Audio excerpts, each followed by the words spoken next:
जय श्री कृष्ण बधाने। अने आज हूँ थोड़ू तमने कंईक मारी बात करीश, कारण के आज मारा चेनलने विधि किचन ने 1000 सब्सक्राइबर पूरा थई गया छे फ्रेंड्स। तो बधानो खूब खूब थैंक यू और खूब सपोर्ट कर्यो छे, ए बदल हूँ फरी तमने थैंक यू कहूँ छूँ। बस मारी चेनल विधि किचन ने आम ज सपोर्ट करता रहेशो तो जल्दी थी जल्दी मारी चेनल मोनेटाइज थई जशे।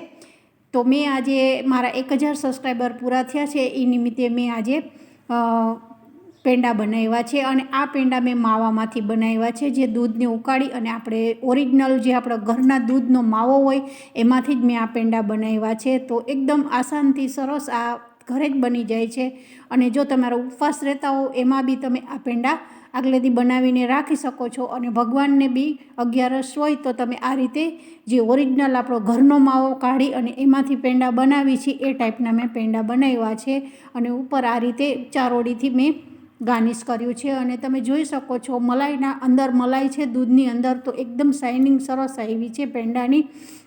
अने आ पेंडा तमने जोईने एवुं लागे छे के तमे आपणे घरे बनाव्या छे। जो तमे आ रीते थोड़ोक समय काढी अने आ रीते घरे ज वस्तु बनावशो तो तमारी घरनी वस्तु चोख्खी अने एकदम सरस पेंडा बनी जाय छे। अने तहेवारमां बी तमे आ पेंडा घरे बनावी शको छो। तो आ एकदम मैं बहु जाजू दूधे नहीं लीधुं अने एकदम एक बाउल दूधमांथी तमे जोई शको छो कि लगभग 8 થી 10 पेंडा बनी गया छे। तो वीडियो पसंद आवे तो जरूरथी लाइक शेर और सब्सक्राइब करजो। अने नवा सब्सक्राइबर हो अने हजू सुधी तमे मारी विधि किचन ने सब्सक्राइब न करी होय तो जरूरथी सब्सक्राइब कर देजो। तो तमे जोई शको छो जो आ एकदम नरम मुलायम अने एकदम सॉफ्ट जे अडता ज एकदम सरस आ पेंडा तूटी जाए छे। तो हवे एनुं आपणे माप जोई लईए। एमां केटली सुगर लेवानी छे तो मैं 4 चमची सुगर लीधी छे। मारुं एक बाउलमां जे फूल फेटवाळुं दूध छे तेमां 4 चमची मैं अत्यारे खांड लीधी छे। पण आपणे थोड़ो गळ्या होय तो सारूं लागे छे पेंडा, कारण के मोळा पेंडा तो सारा नथी लागता, एटले मैं थोड़ी 4 चमची लीधी छे एक बाउलमां। त्यार पछी हवे आपणे एक कढ़ाई मूकी देवानी छे अने आ बधुं दूधने नाखी देवानुं छे। दूधने सतत हलावता ज रहेवानुं छे। जो आपणे आ मावो बनावता होय तो आपणे बीजुं कंई काम करवानी नहीं, आमां ज सतत ध्यान देवुं पड़े छे।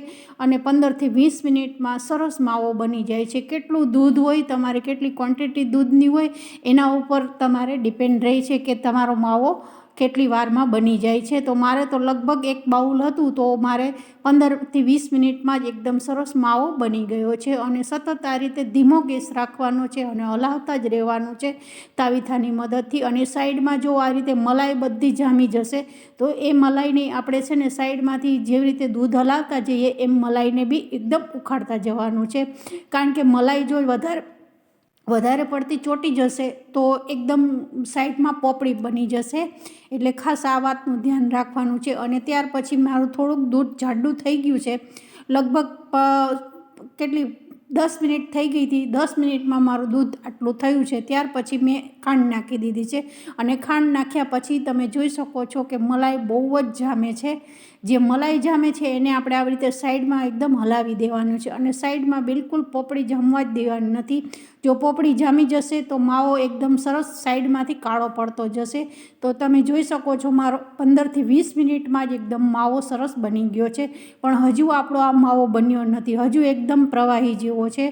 આપણે એકદમ સરસ પેંડા જે વળે એ ટાઈપનું બાઇન્ડિંગ આવે એ ટાઈપનો માવો બનાવવાનો છે। તો હવે તમે જોઈ શકો કે આમાં પેંડાનું બાઇન્ડિંગ આવે જ નહીં, તો હજુ આપણે આને થોડુંક 5 મિનિટ હજુ થવા દેવાનું છે। જો આવી રીતે નીચે પડવું ના જોઈએ તો એ પેંડાનું આપણું બેટર થયું ના કહેવાય। તો હવે તમે જોઈ શકો છો પેનમાં ચારે તરફ એક જે ગોળ વળે છે, જો આ અત્યારે આવી રીતે વળે ને પેન છોડે તો સમજવાનું કે આપણો માવો થઈ ગયો છે। હવે તમે જોઈ શકો છો કે મારું પેનમાં બસ થોડુંક જ આટલો દૂધનો માવો રહ્યો છે અને આવી રીતે ચપ્પુની મદદથી બધું આપણે ઉખાડી લેવાનું છે અને થોડો ઠંડો થવા, જેમ ઠંડો થશે એમ થોડોક ચીકણો થશે માવો અને આ રીતે બધો ચોટી જશે।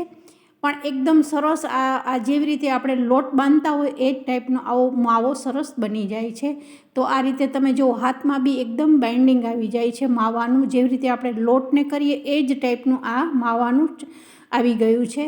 તો હવે આપણે એને થોડુંક હાથથી આ રીતે મસળવાનો છે, થોડો થોડો નવશેકો ગરમ છે હજુ, એટલે મારો કાંઈ હાથ દાજતો નથી, બસ થોડો થોડો જ ગરમ છે. અને મેં આ રીતે કર્યું છે તો તમે જોઈ શકો છો, જે અંદર દૂધની અંદર મલાઈ છે એમાંથી ઘી છૂટું પડ્યું છે, અને એ ઘી છૂટું પડવાથી મારા હાથ બી આખા ઘીવાળા થયા છે.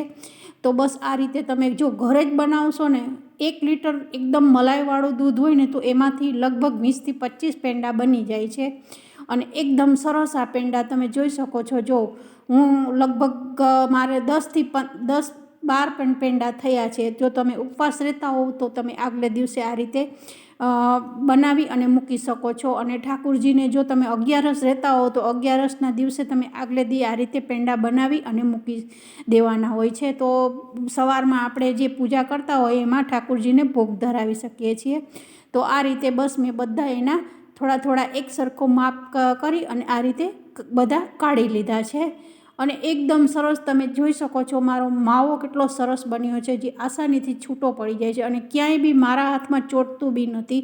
નહીંતર માવો જો સારો ન બન્યો હોય તો તમારા હાથમાં ગુંદરની જેમ ચોંટી જાય છે. અને તમે જોઈ શકો છો, જો એકદમ સરસ મેં આકાર બી આપી દીધો છે કે પેંડાનો જ. અને આપણે એમાં થોડીક ચારોળી લગાડવાની છે. તો અસલ જે રિયલ દુકાન કંદોઈની દુકાને મળે એ જ ટાઈપના પેંડા આપણા બની જશે. જો આ રીતે બસ થોડીક એક ચારોળીનું ઉપર આ રીતે દાણો મૂકી દેવાનો છે. અને તમારે મનગમતમ કેવડા મોટા રાખવા છે એ તમે કરી શકો છો. તો પણ મેં તો આ જ સાઈઝના રાખ્યા છે, કારણ કે મારે આ બી પેંડા મેં બનાવ્યા છે એ પહેલાં હું ઠાકોરજીને ભોગ ધરાવીશ. એટલે હું તો કોઈ બી મીઠાઈ બનાવું તો પહેલાં બનાવી અને પછી ભગવાનને ધરાવી અને પછી જ આપણે ખાવાનું છે. તો આ રીતે મેં બધા પેંડા છે એને આ રીતે શેપ આપી દીધો છે અને ઉપર એક એક ચારોળી બી મૂકી દીધી છે. બહુ એકદમ સરસ આ રેસીપી છે. અને ઘરનો ચોખ્ખો માવો છે, આપણા ઘરનું દૂધ હોય એના જ માવામાંથી. અને આ માવો બનાવીને તમે રાખી દો તો કોઈ પણ તમે જે રેસીપી બનાવતા હો એમાં બી તમે ઉપયોગ કરી શકો છો. અને આ માવો લગભગ અઠવાડિયા સુધી સારો રહે છે. જો ફ્રીજમાં રાખો વધારે ટાઈમ તો કંઈ થતું નથી. એમાંથી તમે જો અલગ અલગ રેસીપી બનાવી શકો છો. તો આ મારી રેસીપી કમ્પ્લીટ તૈયાર થઈ ગઈ છે. તો માવામાંથી પેંડા. તો બધાને જય શ્રી કૃષ્ણ.